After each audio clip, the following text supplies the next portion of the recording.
Kashi news channel, सच है तो बोलेगा। वाराणसी में शुक्रवार को 6 दिसंबर के मद्देनजर और जुम्मे की नमाज को लेकर जिला प्रशासन ने सुरक्षा व्यवस्था में व्यापक इंतजाम किए। खासकर ज्ञानवापी मस्जिद के आसपास सुरक्षा को और अधिक कड़ा किया गया था ताकि नमाज शांतिपूर्वक संपन्न हो सके। एसीपी प्रज्ञा पाठक ने बताया कि 6 दिसंबर की अहमियत को देखते हुए दाल मंडी क्षेत्र में स्थानीय निवासियों ने स्वेच्छा से बंदी रखी है और इसमें किसी ने जबरदस्ती नहीं की है। उन्होंने आगे कहा कि जुमे की नमाज को लेकर मस्जिदों में मुस्लिम बंधुओं के लिए सुरक्षा के पर्याप्त प्रबंध किए गए हैं ताकि वे सकुशल नमाज अदा कर सके।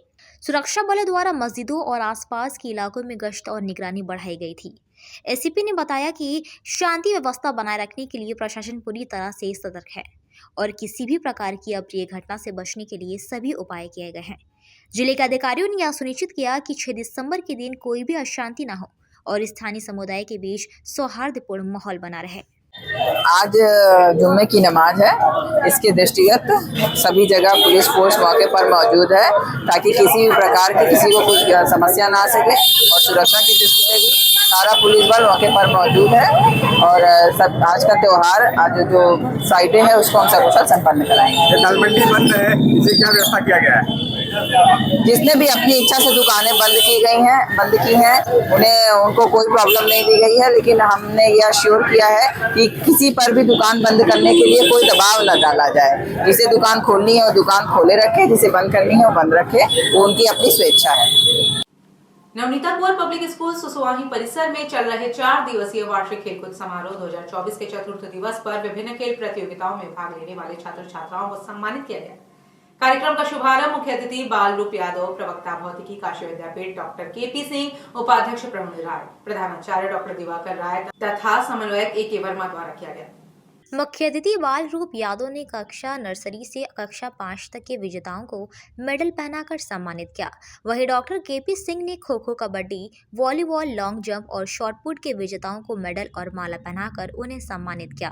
कार्यक्रम में विद्यालय के चारों हाउस, रानी लक्ष्मीबाई, सरोजिनी, सुभाष चंद्र बोस और शिवाजी हाउस के विजेताओं को भी सम्मानित किया गया। इसके साथ ही विद्यालय के शिक्षक और शिक्षिकाओं के बीच भी मनोरंजक प्रतियोगिताएं आयोजित की गई, जिनमें विजयी शिक्षकों को पुरस्कार प्रदान किए गए। समारोह के दौरान प्रधानाचार्य डॉक्टर दिवाकर राय ने अपने स्वागत उद्बोधन में छात्रों के जोश और उत्साह की सराहना की।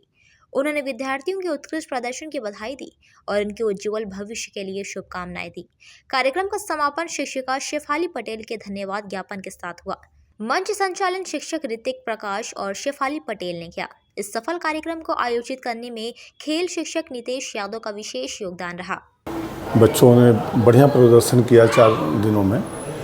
आज हमारे जो पूर्व छात्र रहे उनको भी बुलाया गया था, साथ में हमारे यहाँ की टीम और पूर्व छात्रों की टीम दोनों अच्छा कबड्डी में प्रदर्शन किए। खो खो में भी बढ़िया प्रदर्शन रहा इनका। खेल को जो है खेल के भावना से खेला गया, अच्छे ढंग से लोग खेले, सद्भावना के साथ गेम हुआ। लास्ट में नवनीता कुंवर विजयी हुआ। हम लोग बच्चों को बराबर यही कहते हैं कि शिक्षा के साथ साथ आप व्यायाम और खेल, स्केटिंग, अतिरिक्त जो भी गेम है इस पे भी आप ध्यान देते रहें, इसलिए कि सिर्फ शिक्षा से कार्य नहीं होता। अगर आप हर क्षेत्र में रहेंगे तो किसी भी क्षेत्र में आप मेहनत करेंगे तो आगे बढ़ेंगे। सर, बात की जाए गेम की, किस तरह के गेम यहाँ पर खेले गए, कौन कौन से गेम खेले गए? आजकल बच्चे मोबाइल पर ज़्यादा ध्यान दे रहे हैं, गेम से दूरी बना रहे हैं, गार्जियन भी ध्यान नहीं दे रहे, क्या कहना चाहेंगे सर? देखें, आजकल मोबाइल के चलते थोड़ी दिक्कतें ज़रूर आ रही हैं, लेकिन अब मैक्सिमम बच्चे ये कोरोना काल के समय जो मोबाइल में आ गए, तो उस समय हम लोगों की भी मजबूरियां थी जो कि इनको मोबाइल देना पड़ा और कहना पड़ा गार्जियन से कि आप इनको ऑनलाइन क्लासेस में ऐड करिए, क्योंकि इनका भविष्य बिगड़ रहा था। अब धीरे धीरे गार्जियंस भी इन्हें कंट्रोल कर लिए हैं, कम से कम मोबाइल दे रहे हैं, क्लासेस पूरी इनको मिल रही हैं, तो मोबाइल से ये कट रहे हैं। मोबाइल से दिक्कतें ज़रूर आ रही हैं, लेकिन ज़रूरी नहीं कि मोबाइल में वो इनको बहुत ज़्यादा परेशानी हो। नवनीता कुंवर ने जो स्पोर्ट्स को अपने यहाँ प्रधानता दिया है, पढ़ाई के साथ साथ में यह बहुत ही सराहनीय चीज़ है। एजुकेशन का मतलब ही होता है फिजिकल, मेंटल और स्पिरिचुअल रिफाइनमेंट।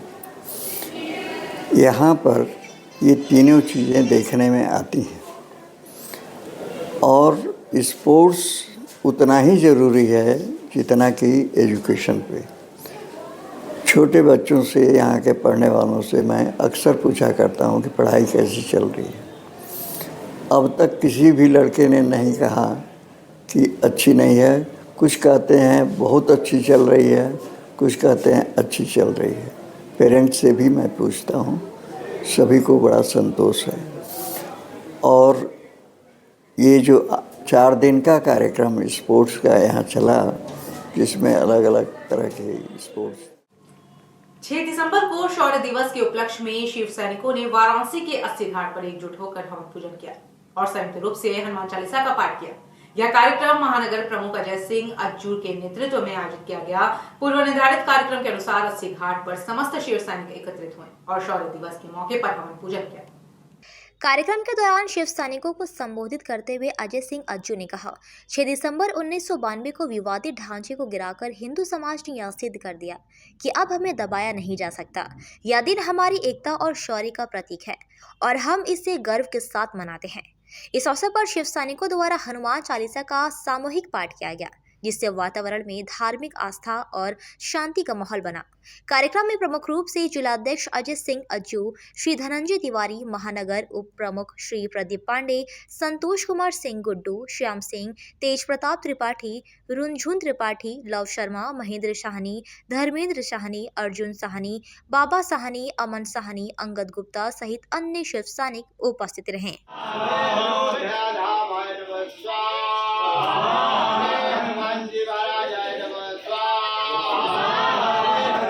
विजय दिवस आपने आज मनाया और कहाँ पर मनाया है? हम लोगों ने 80 घाट पे हम कार्यक्रम किए हैं, जो कि सैकड़ों के संख्या में हमारे शिव सैनिक उपस्थित थे और हमारे पदाधिकारी भी थे। और हमने हवन पूजन करके और हनुमान जी के मंदिर पे कीर्तन भजन करके अपने विजय दिवस को सफल बनाया। क्या किया है आपने सफल दिवस में? क्या चीज़ किया है 80 घाट पे?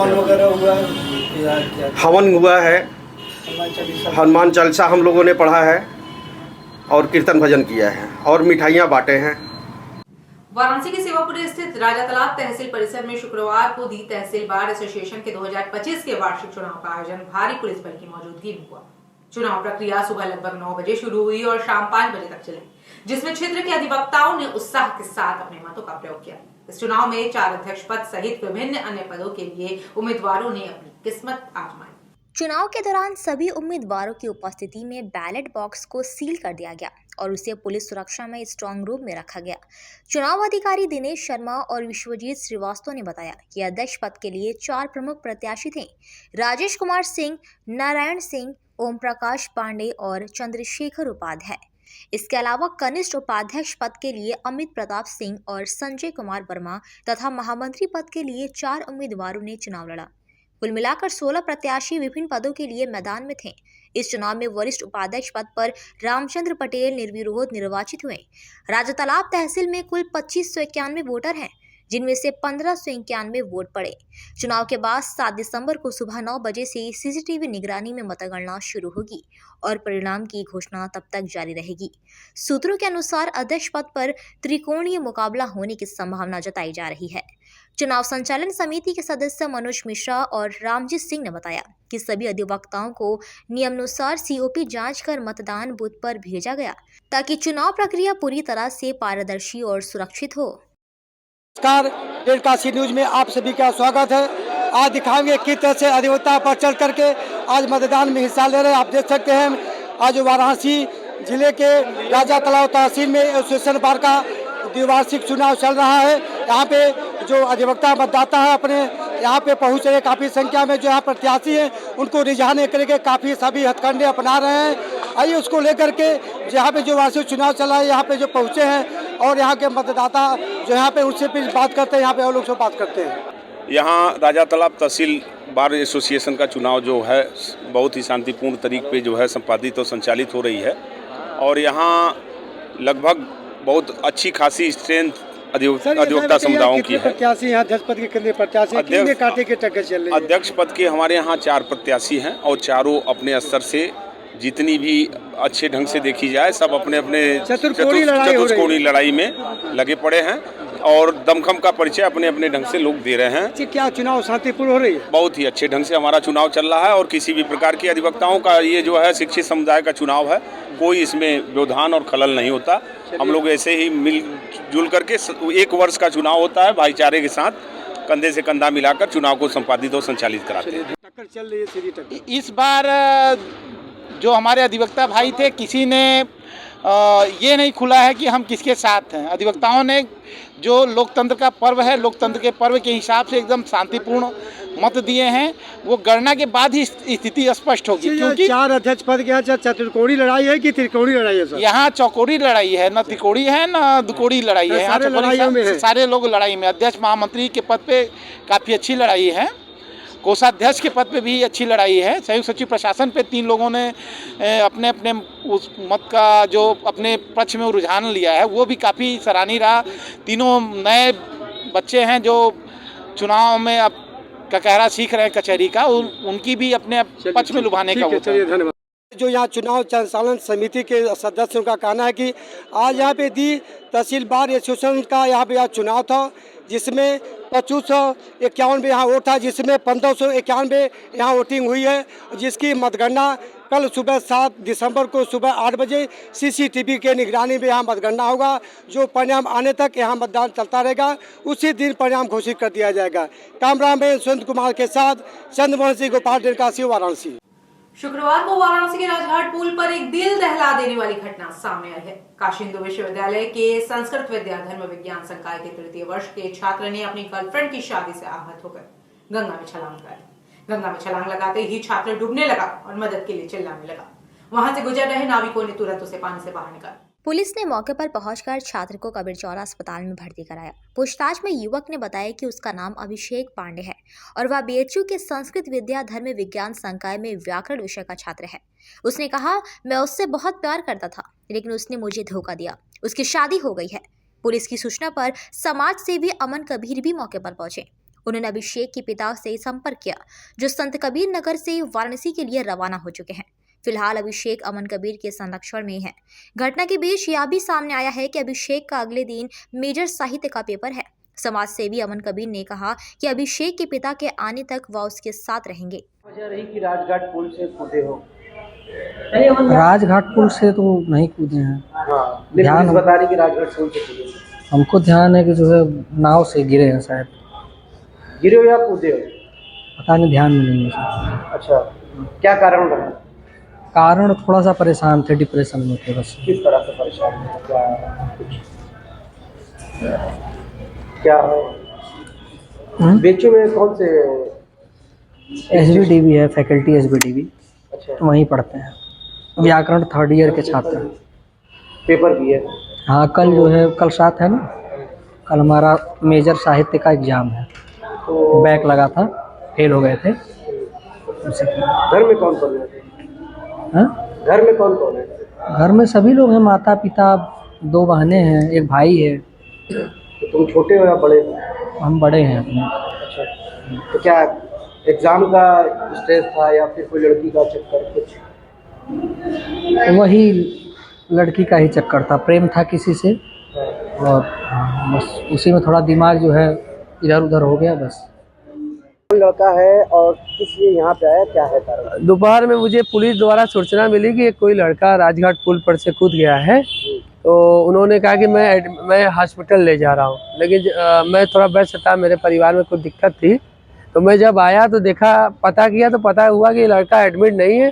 तो ये जो लड़के की सूचना थी वो यहाँ पे कपड़ा सुखा रहा था अपना। तो हमने पूछा क्या नाम है, तो इन्होंने बताया ऐसे ऐसे। तो फिर हमें लगा कि ये लड़के को ऐसे छोड़ दिया गया है, कल का कोई अप्रिय घटना दोबारा ना हो जाए। तो मैं लगभग 2 घंटे से इस लड़के के साथ हूँ, इनके पापा को बता रहा हूँ, सूचना दिया फ़ोन के माध्यम से, इनसे लगातार कन्वेंस में है, क्योंकि ये मानसिक स्थिति भी थोड़ा सा हमको लग रहा है डिप्रेशन में है, ठीक नहीं है, तो इनके घर वालों को सूचना दिए। घर वालों ने कहा है जब तक हम ना आ जाए तब तक इनको छोड़ेगा मत। और अभी इनको ठंड लग रही थी तो मैं अपना खुद का जैकेट भी इनको उतार के पहना दिया। और ये सबसे बड़ी बात हमको लगा ये युवा है, और युवा होने के नाते हमारी भी जिम्मेदारी है कि एक युवा ऐसे ही न चल जाए धरती से। तो अभी मैं इनके घर वालों को सूचना दे दिया हूँ। कहाँ के रहने वाले हैं? ये पहले तो इन्होंने गोरखपुर बताया, अब संत कबीर नगर बता रहे हैं। तो लेकिन कारण कुछ बताया कि किसी राजघाट से पूछे? कारण ये नहीं बता रहे। कारण इन्होंने ये बताया कि हम डिप्रेशन में बड़ा डिस्टर्ब हैं, हम बता नहीं सकते हैं। अब क्या मामला है पूरा हमको इनका पता नहीं, लेकिन ये मानवता के नाते इनके घर वालों को बता दिए। हाँ, घर वाले आ रहे हैं। अगर ना बताते तो कल का इनके शायद फिर दोबारा ये कोई अप्रिय घटना कर देते, तो इसीलिए इनके घर को सूचना हमने दे दी।